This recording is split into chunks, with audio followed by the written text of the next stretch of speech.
Welcome back to Decentralized Energy Canada's Spotlight Series. In this interview, we will be learning a bit about one of DEC's members, Electricity Human Resources Canada.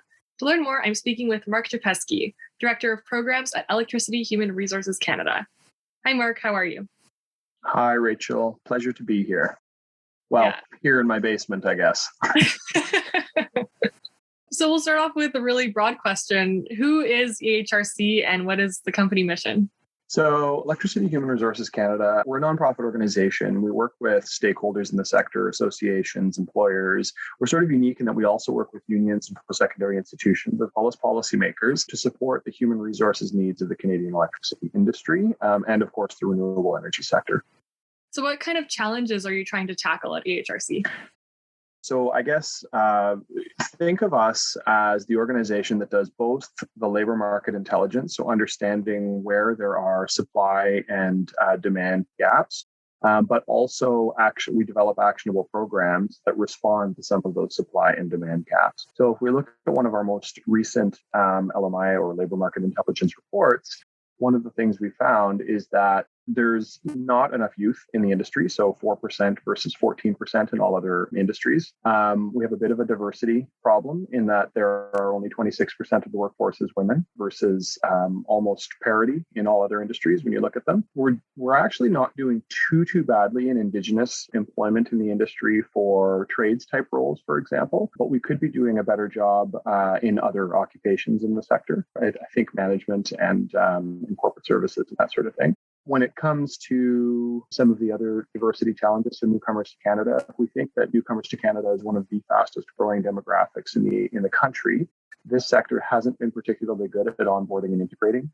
And of course, there are some other areas as well. People with disabilities, we could be doing a better job there. If we think about the fact that persons with disabilities and underemployment in Canada has been chronically high, this is a sector that could benefit from that. And the other thing that I think a lot of us don't really think about is that climate change is really having an impact on this industry in particular. So, the Insurance Bureau of Canada is saying that we're seeing more adverse weather events. Obviously, those have a disproportionate impact on the electricity industry.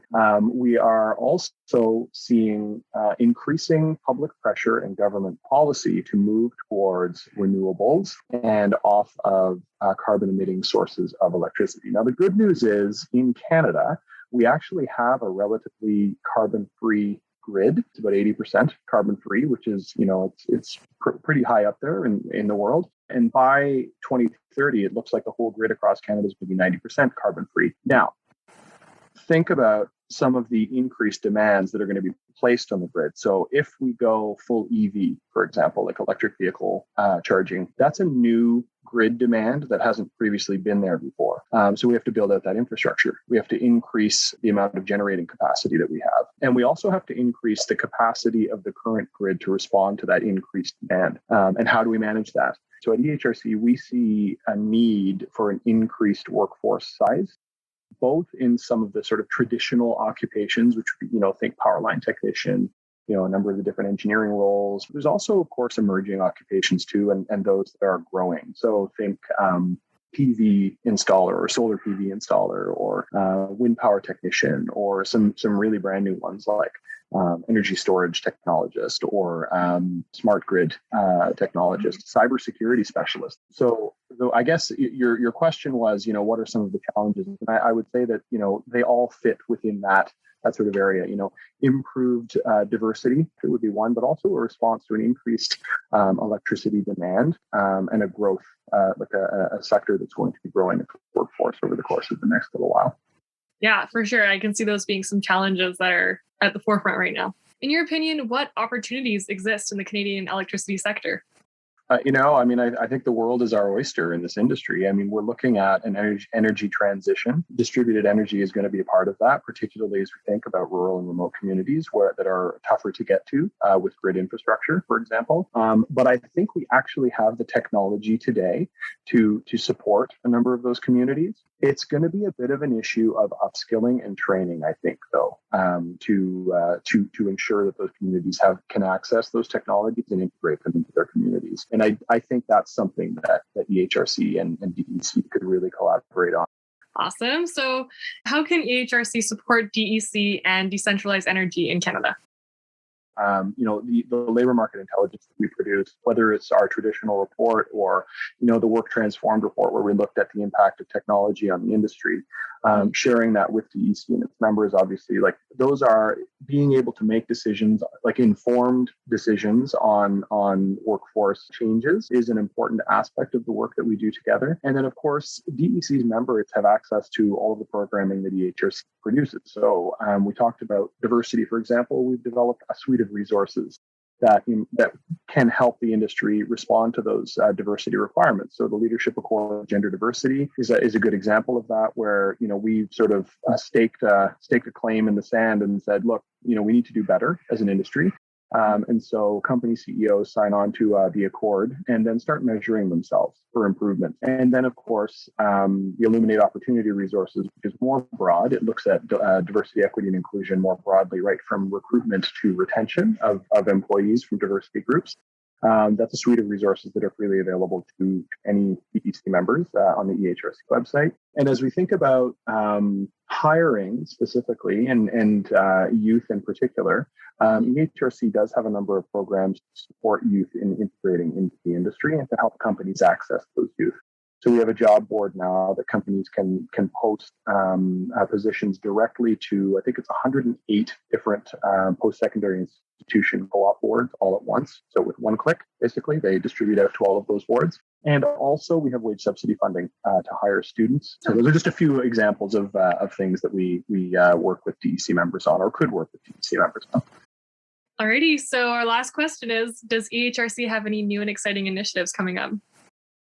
We're always working on stuff at EHRC. I guess the one that I didn't mention, though, is we are about to launch the National Occupational Standards for a number of the occupations we just spoke about. So PV installer, wind power technician, all of these are basically the standard for what somebody in those occupations needs to be able to accomplish from a competency, task, skill perspective to be successful in this industry. And I know that sounds kind of esoteric and boring. Kind of is. However, it has a big influence on things like curriculum in post-secondary institutions. It influences the discussions between unions and employers and what occupations need to be able to accomplish on the job. It influences job descriptions. It influences training plans. It influences what types of training plans. So, if it's a common skill across 3 different roles, you can find efficiencies of scale. The other benefit is the competency framework, which now allows us to look at all occupations in the industry and tell which occupations have similar skill sets and how difficult is it to transition one person from one role into another role based on their common skills and, what type of upskilling is required, or is any upskilling required. The areas that we see the most benefit there would be when we have occupations that may be sort of sunsetting. So think, like coal thermal, for example, because there are workers there that we need to figure out how we're going to transition them into new roles, and ideally new roles within this industry. I think that is probably as far as like new emerging things coming out from EHRC in the next little while, that one is probably going to have the biggest long-term impact because we're now able to do some really comprehensive and integrated workforce planning over the course of the next 5, hopefully 10 years. All right, we have a few extra questions just to wrap it all up. So what is one word that you would use to describe EHRC? Ambitious. Perfect. And what are 3 words that you would use to describe DEC? Ambitious also. Action-oriented. I know that's sort of 2 words, but it's hyphenated, so we'll call it 1 word. Yeah.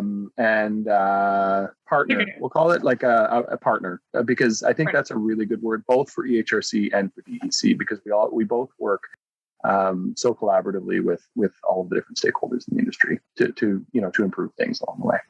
For sure. Yeah. All right. Well, that wraps it up. Thanks for chatting with me today, Mark. Awesome. Thanks so much, Rachel. It was a pleasure.